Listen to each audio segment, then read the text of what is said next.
talk about what to do once you've received your completed land trust and/or lien document. We'll talk about how to complete it, how to record it, and what to do once you've done so. So please take a look as we help guide you through. You will likely receive your land trust and/or lien documents by email. Once you do, you'll notice there are some simple instructions that guide you through what to do. First of all, you print the documents and staple the pages together. All parties are to sign in front of a notary public. You then file the documents with your personal record and record other documents in the county recorder's office in the county where your property is located. Then you discard unnecessary pages. As you go through the land trust document, you'll see on the first page you simply enter a date. You check to make sure that your names are spelled correctly and the property address is entered correctly. The beneficiaries will sign in front of a notary public. The trustee will sign in front of a notary public. And as we scroll down, we'll see the deeds. In some counties use quitclaim deeds. Some counties use grant deeds. So find out which particular document your county uses and record the appropriate document. The deed is the document that transfers the property into your trust. The assignment of beneficial interest document is a document that's typically used with income properties. This document assigns the ownership of the trust or your beneficial interest in the trust to a limited liability company, typically, for asset protection and lawsuit protection purposes. Because the beneficiary of the trust is personally liable for liability associated with the property, typically it is in one's best interest to assign the beneficial interest to an LLC. That is for income property.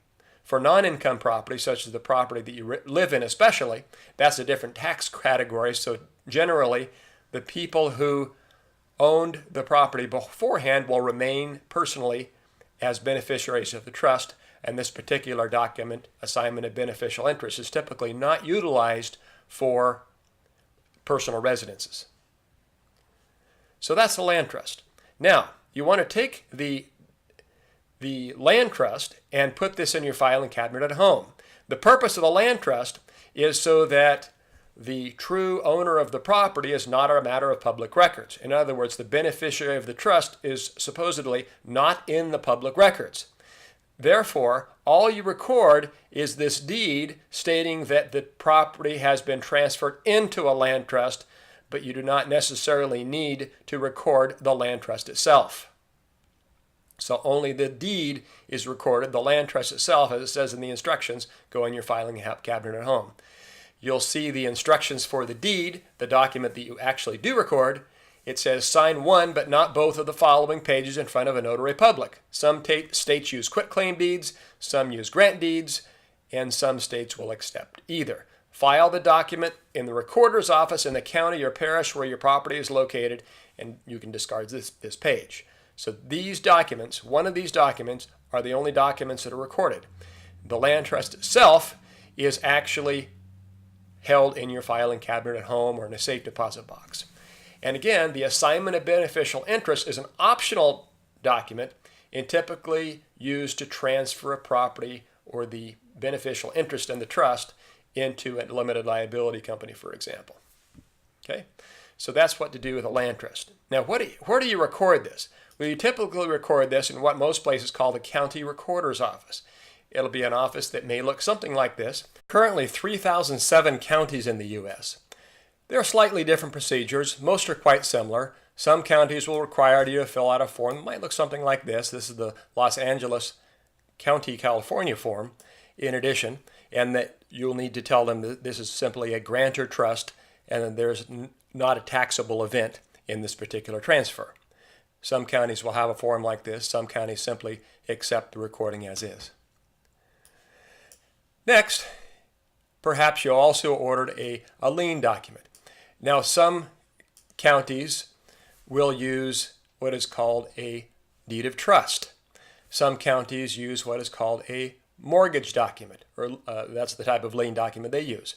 The only difference between a mortgage and a deed of trust is in the event of a foreclosure, which would probably be a non-issue since this is a friendly lien, the Deed of trust goes through a private trust company, whereas a mortgage needs to go through a court and a judge needs to approve. That's the difference. So what do you do with this particular document? This instrument consists of two documents. One is a promissory note, which is a promise to pay a certain amount of money.